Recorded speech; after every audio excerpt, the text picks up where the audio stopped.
우리나라에서 여러분 이 몇 가지가 무너지고 있는 게 있어요. 우리가 알던 세상과 우리가 알던 일자리가 없어지고 있는 게 있는데 대표적인 게 택시입니다. 택시 요번에 인상 4,800원 인상 추진을 하는데 저는 택시 산업은 지켜질 수 없다고 봐요. 그러니까 우리가 그거 있잖아요. 우리나라는 불법화 있잖아요. 타다도 불법화하고 그다음에 그거 뭐예요? 걔네들 왜 걔네들 서버 서비스 이름이 생각이 안 나지?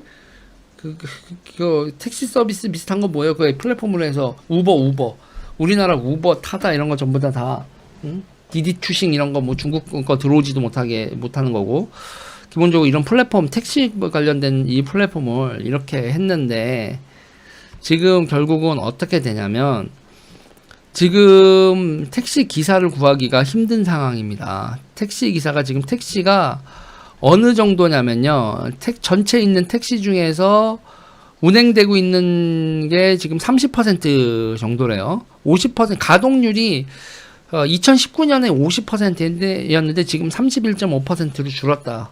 택시 기사분들이 어떻게 빠져나갔다? 다른 업체로 빠져나갔다는 거예요. 그러니까는 우리 대리기사 그리고 배달 택배 이쪽으로 빠져나가서 택시기사님들이 빠져나가서 택시에서 사람을 구할 수가 없다. 그러니까 택시도 여러분 택시가 고립되어 있는 게 아니라 사람이 노동자 입장에서 보면은 택배를 할 수도 있고 배달을 할 수도 있고 대리를 할 수도 있고 이렇게 되는 거 아니에요? 이런 상황에서 택시업계가 플랫폼 비즈니스로 인력이 빠져나가는 걸 방어를 못한 거예요. 방어를 할 수가 없죠. 그리고 산업금을 하고 이렇게 올려야 되니까 이분들이 이렇게 점유율이 줄어들면 그러면은 점유율이 점점 줄어들면은 생산성이 올라가야 되잖아요. 그러니까 사람들이 택시가 이제 100대 다니다가 30대가 돌아다니게 됐다. 50대가 다니다가 30대가 돌아다니게 됐다 그러면 손님들하고 수요 공급이 조절이 돼야 되는데 이렇게 줄어들어도 수요 공급이 조율이 안 되는 거예요. 그러니까 이게 이 돈이면 내가 택시를 몰아야지 이게 지금 형성이 될 수가 없는 거죠.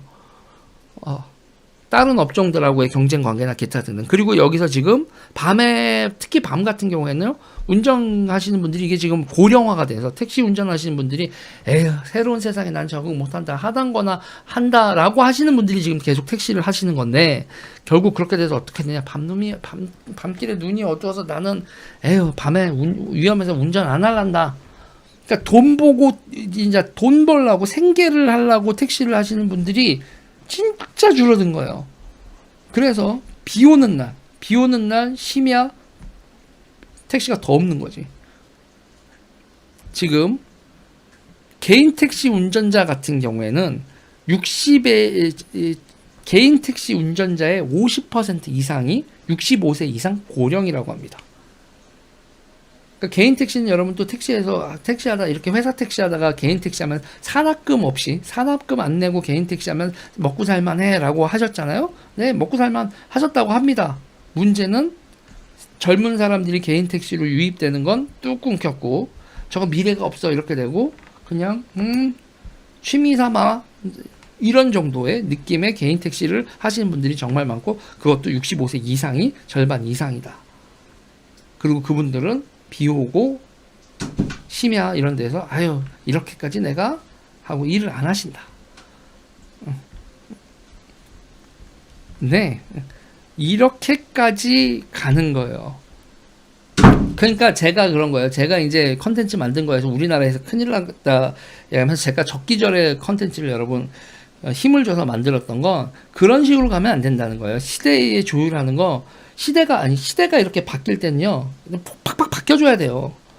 아니 자동차가 나왔는데 마블을 보호하면 안 되는 거고 우버가 나왔는데 택시를 보호하면 안 되는 거였다고.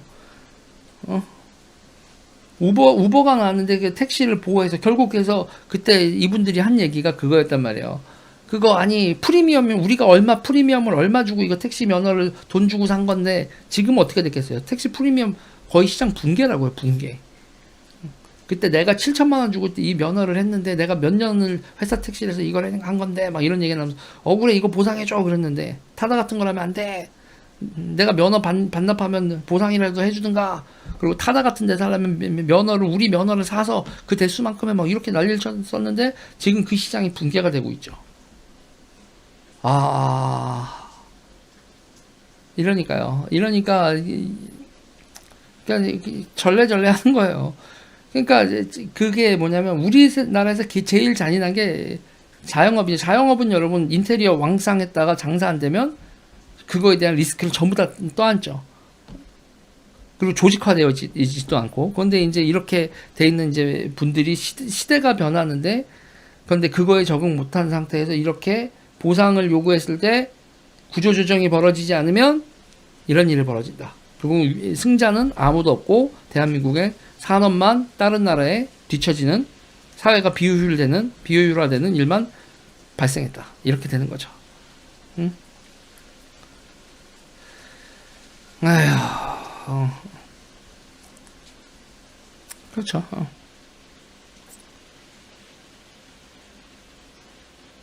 예, 그러니까 지금 여기서 이거 같은 경우에는 택시 같은 경우엔 젊은 사람들은 저 산업금 내고 저런 형식의 몇 년을 버텨서 개인 택시 받는 저 비즈니스 모델의 젊은 사람들이 저거는 끝난 거야라고 판단을 하고 들어가질 않았고, 젊은 사람들은 타다 같은 형태의 파트타임 잡으로 노동력이 투입됐어야 되는데 그거를 막으면서 젊은 사람 일자리를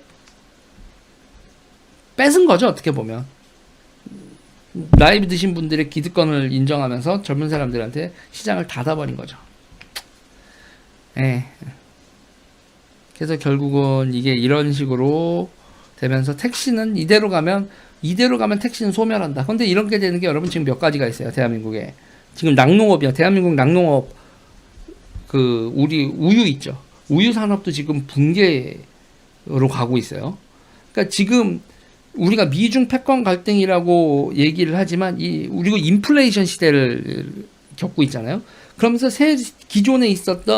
기존에 버텨왔었던 비효율들이 다 깨 부서지고 있는 거예요. 완전히 새로운 세상으로 넘어가기 위해서 사람들이 이거 안 돼. 우리가 비싼 돈 주고 왜 사? 택시 보이콧하고 택시라는 산업 자체가 사라지고 있고, 지금 우리나라 우유도요. 우유 산업도 지금 붕괴로 가고 있습니다. 이게 참 보면은 다들 길로 나와서 시위하는 일이 벌어질 텐데 대통령이나 정치하시는 분들이 이 시대적 전환에 어떻게 대치할지에 대해서 빨리들 고민들을 해야 될 시기다.